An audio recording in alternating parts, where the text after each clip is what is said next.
Dalam polemik perebutan 4 pulau antara Aceh dan Sumut, bagaimana mungkin persoalan batas wilayah ini terjadi di era modern saat data spasial seharusnya sudah presisi. Bahkan Presiden sendiri harus turun tangan. Kami akan mengulasnya bersama dengan anggota DPR Dapil Aceh, Nasir Jamil, dan Direktur Eksekutif Komite Pemantauan Pelaksanaan Otonomi Daerah, Herman N. Suparman. Dan nanti akan bergabung juga ada anggota Komisi 2 DPR, Ahmad Doli Kurnia. Selamat malam, Bang Jamil dan Mas Herman. Ya, selamat malam Anggi. Selamat malam Mas Anggi. Ya, saya ke Bang Jamil dulu. Bang, jadi ketika kita tahu Presiden ini akhirnya turun tangan, bagaimana tanggapan Anda? Ya, tentu saja rakyat Aceh menyambut baik dan sangat berterima kasih kepada Presiden Prabowo Subianto. Saya pikir hal yang sama juga ada di Sumatera Utara, karena dengan kenegarawanannya beliau mengambil alih ya soal sengketa 4 pulau yang kini masuk dalam wilayah administrasi Kabupaten Tapunduli Tengah, Sumatera Utara yang sebelumnya sebenarnya sah milik pemerintah Aceh. Jadi memang dibutuhkan dalam situasi seperti ini intervensi negara secara rasional dan terukur. Nah, karena itu kepada Wakil Ketua DPR Pak Sukmi Dasko Ahmad, kita masyarakat Aceh juga menyampaikan terima kasih karena telah menjadi jembatan penghubung antara kami dengan Presiden Prabowo Subianto. Jadi ini sesuatu yang sangat positif karena DPR dan lembaga kepresidenan sangat sensitif dengan situasi dan kondisi yang ada di Aceh dan Sumatera Utara, dan sikap Presiden tersebut, langkah Presiden Prabowo Subianto tersebut paling tidak akan mengurangi ketegangan-ketegangan hubungan baik itu antara daerah dengan pusat maupun sesama masyarakat antara Sumatera Utara dan Provinsi Aceh. Jadi sekali lagi kami sangat menyambut baik apa yang disampaikan oleh Pak Sukmi Dasko terkait dengan keinginan Presiden untuk mengambil alih sengketa 4 pulau tersebut. Ya, miriplah seperti bagaimana Presiden mencabut izin usaha pertambangan 4 perusahaan yang ada di kawasan Raja Ampat. Jadi ketegasan seorang Presiden, baik sebagai kepala negara maupun kepala pemerintahan, ada pada Pak Presiden Prabowo Subianto. Baik, Bang, Anda yakin Presiden akan mengembalikan hak mereka atas 4 pulau tersebut, Bang? Kalau merujuk kepada keputusan Presiden mencabut IUP 4 perusahaan di kawasan Raja Ampat, tidak ada yang mustahil dengan apa yang dilakukan Presiden Subianto. Tentu saja ya tidak gerusa-gerusu tentunya ya, dilakukan dengan bijak ya. Dan tentu saja seperti yang dikatakan oleh Wamendagri akan mengkaji ulang. Itu sesuatu yang cukup positif ya, sehingga kemudian kita akan bisa melihat sama-sama. Karena sebenarnya pada rapat tanggal 21 Juli tahun 2022 di Bali, itu hampir semua peserta rapat itu meminta agar soal status 4 pulau itu merujuk kepada SKB tahun 1992. Tahu SKB itu adalah kesepakatan bersama antara Gubernur Sumatera Utara waktu itu Raja Inal Sregar dan Gubernur Aceh Ibrahim Hasan, disaksikan oleh Menteri Dalam Negeri Rudini saat itu terkait dengan 4 pulau tersebut.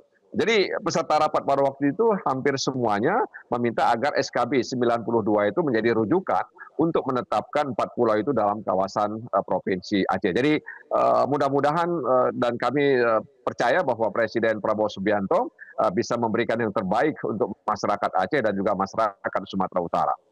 Oke, saya akan ke Mas Herman. Mas Herman, dari sisi tata kelola ya, intervensi Presiden seperti ini seharusnya menjadi presiden baik, atau justru ini menandakan sistem birokrasi kita masih lemah dalam penyelesaian sengketa batas wilayah, Mas?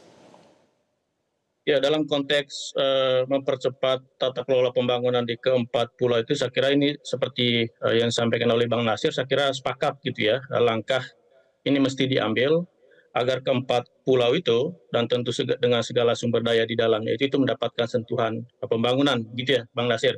Dalam konteks ini kami memberikan apresiasi gitu ya. Tetapi di sisi yang lain, sebetulnya benar kata Mas Anggi tadi, ini juga sebetulnya presiden buruk terhadap kepastian kebijakan kita, Bang Nasir. Kenapa kami mengatakan seperti itu? Karena sebetulnya persoalan batas-batas daerah seperti ini sudah selesai di dalam paling pertama itu adalah Undang-Undang Pembentukan Daerah. Dalam hal ini Undang-Undang Pembentukan Daerah Provinsi Aceh, Provinsi Sumatera Utara, Aceh Singkil, dan juga Tapanuli Tengah, gitu ya. Yang kalau kita coba cek di dalam keempat Undang-Undang Pembentukan Daerah itu, tampaknya memang di dalam keempat undang-undang itu masih sangat umum ya Bang Nasir.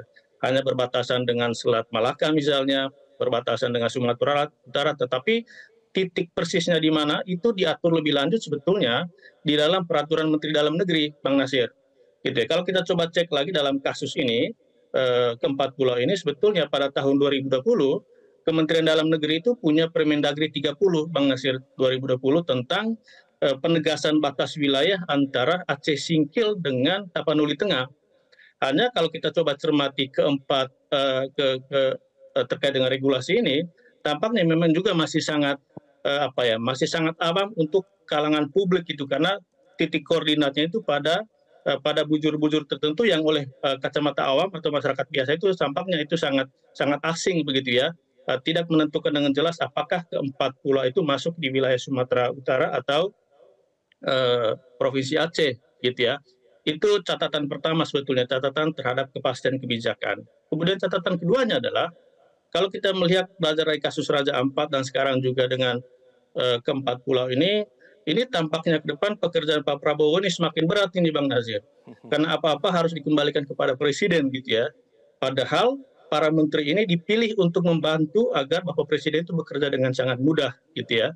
Karena itu menurut kami ke depan terutama menjadi pembelajaran kepada Kementerian Dalam Negeri dalam undang-undang pembentukan daerah otonomi baru apapun itu ke depan gitu ya, daerah apapun, penegasan batas wilayah itu mesti clear and clean di dalam undang-undang itu sehingga tidak ada problem yang seperti yang terjadi sekarang di antara Aceh dengan Sumatera Utara itu, Bang Agi. Kemudian yang kedua adalah kalau ini belajar dari pernyataan Kemendagri sendiri, problem ini berlarut-larut bahkan sejak 1928 katanya gitu ya, dan pemerintah pusat sudah mulai turun ketika tahun 2009, 2008, 2017, di tahun 2020 gitu ya.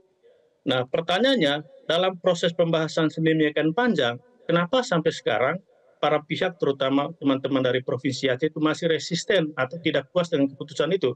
Bagi kami ada yang salah dalam proses pembahasan itu gitu ya.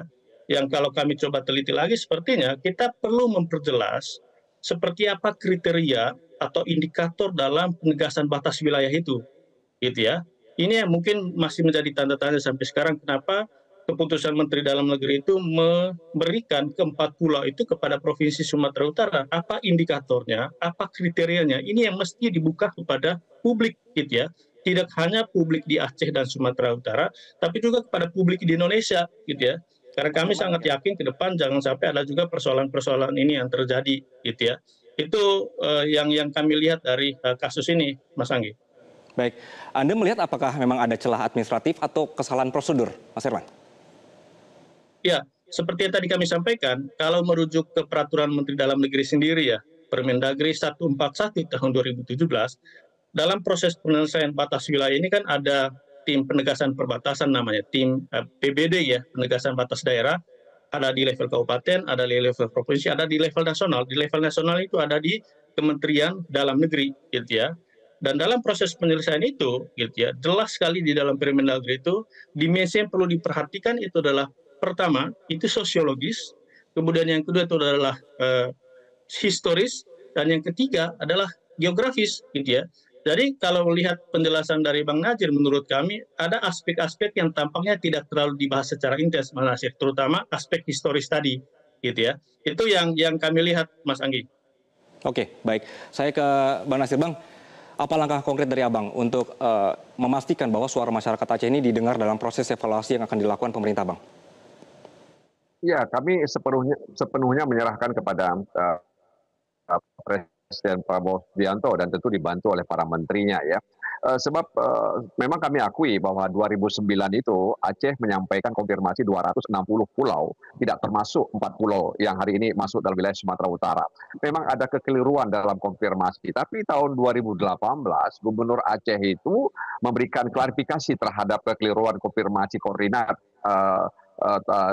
pulau di tahun 2009 tadi itu. Jadi sebenarnya upaya untuk memberitahukan, mengklarifikasi terkait dengan kekeliruan itu sudah dilakukan. Artinya Aceh sendiri mengakui ya ada kelalaian barangkali kekeliruan sehingga kemudian koordinat berbeda. Nah karena itu jangan sampai hanya gara-gara kekeliruan itu kemudian hilang itu barang kira-kira begitu ya.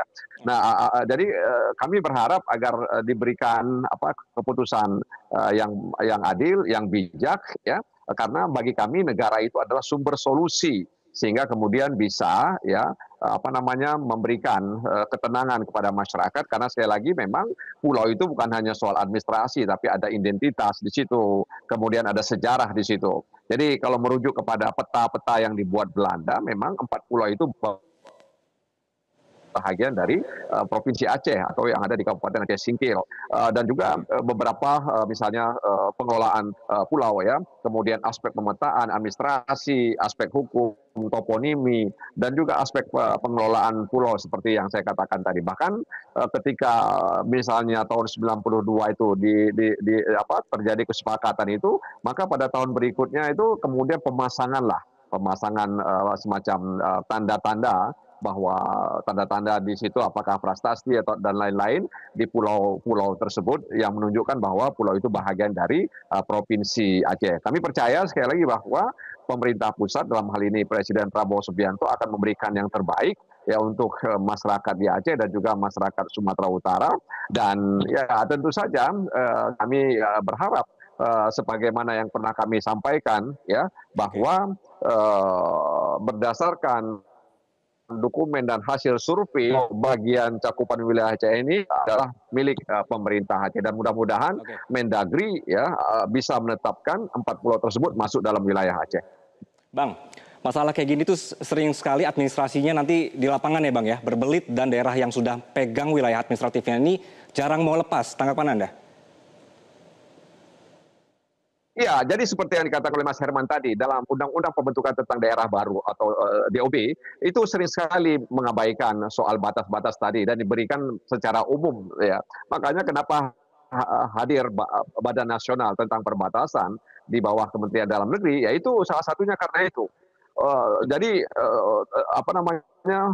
masalah perbatasan ini masalah krusial ya, bahkan bisa jadi sengketa konflik sosial antar masyarakat di perbatasan tersebut.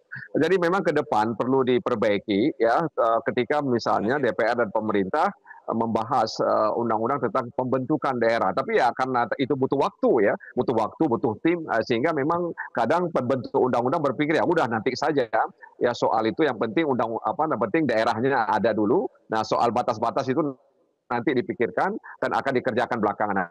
Nah, ternyata memang tidak semuanya mulus gitu ya, tidak semuanya lancar. Nah, jadi apa yang terjadi antara Sumatera Utara dengan Provinsi Aceh terkait dengan 4 pulau itu menjadi catatan ya yang berharga bagi pemerintah dan DPR ke depan dalam pembentukan undang-undang tentang daerah otonomi baru. Masalah batas-batas ini sangat dibutuhkan, apalagi kalau ya di daerah itu ya di pulau itu ada potensi ekonomi yang cukup besar, katakanlah misalnya migas atau potensi pariwisata, ya perikanan dan lain sebagainya.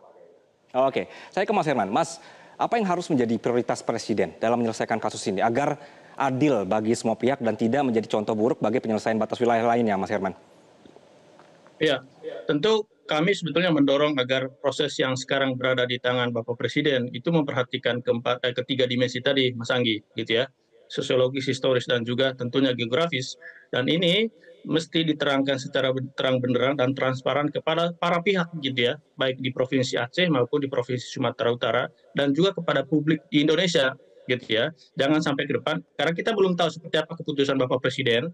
Mungkin seperti yang disampaikan oleh Bang Nasir gitu ya, itu akan memberikan rasa adil bagi semua, tetapi kita sebagai publik itu sebetulnya membutuhkan sebuah kepastian hitam di atas putih, kriteria, indikator, peraturannya seperti apa gitu ya, sehingga berdasarkan pedoman yang ada, regulasi yang ada, peraturan perundang-undang yang ada, itu keputusan itu bisa diterima oleh semua pihak gitu ya.